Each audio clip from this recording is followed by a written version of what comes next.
An article recently published in the New York Times titled "College Students Are Not Okay" is an opinion piece on the current state of educational standards observed in the 2021 to 2022 school year. The author, Jonathan Malesic, speaks on his experience in the classroom with student engagement and participation with the course material. Malesic describes how through his entire teaching career, fall 2021 had produced his worst performing students. Quoting, he said, "Students buried their faces in their laptop screens and let my questions hang in the air unanswered. They didn't even seem to be trying." Malesic teaches at both public and private schools and continues to experience the same problem at both. Students didn't care. Students were depressed. It wouldn't be wrong to say the mental health of the general student populace in the U.S. at least has decreased. Speaking from personal experiences within my own brain and experiences shared from others, now is not an easy time to be a student, no matter what grade they're in. Malesic speaks in his article about the standards school has for their students, warning against the continuation of low standards. Quoting, "I also feel compassion for my students, but the learning breakdown has convinced me that continuing to relax standards would be a mistake. Looser standards are contributing to the problem because they make it too easy for students to disengage from class." With that logic, I agree with him on that front. Disengagement is a real problem, and I think I can offer some insight on that disengagement and why.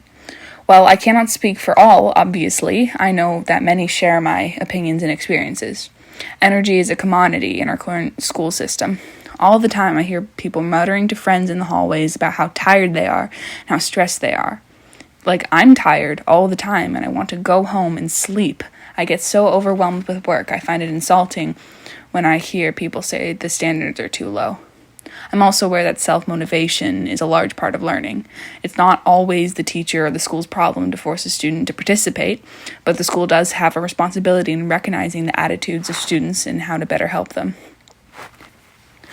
Malesic argues school standards are too low. Others argue they aren't low enough.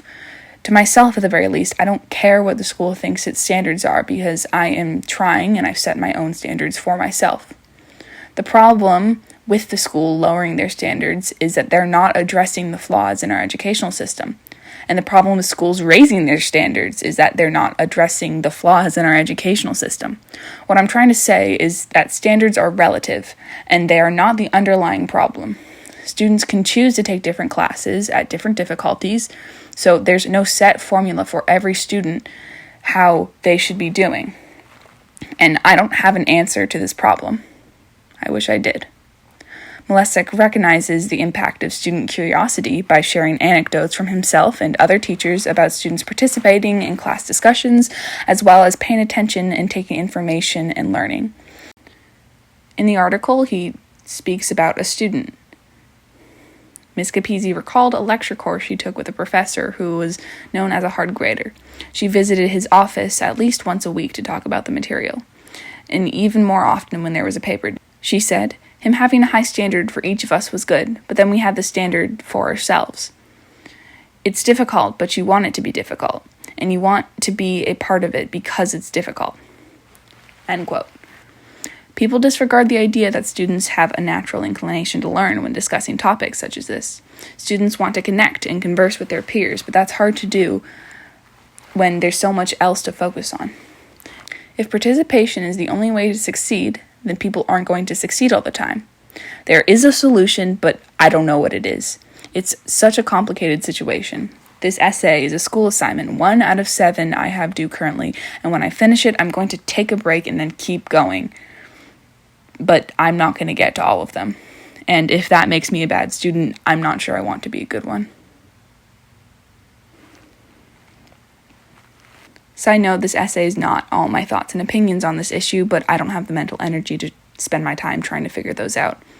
I have to work with the system I'm given, and I recognize I don't have all the answers to problems, and I don't know how to fix it. And I honestly don't think it's my job at the moment, or I have the mental capacity to solve those problems, because that requires real-world experimentation, which I don't possess. I don't have the resources or the time to accomplish that. I don't disagree with the article, but I find it hard to understand the writer's perspective as a student myself, though I want to. Another thing, the article also has a section about virtual learning, which I do not address here, but the same general concepts apply, and I don't have answers for those either. Though I do prefer in-person learning, I can't speak for all students on that. I feel like it's a much more split issue.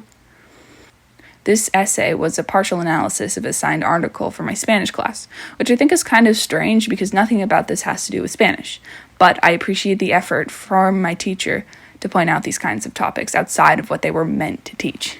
And with that, I bid you adieu. Go do your homework. Goodbye.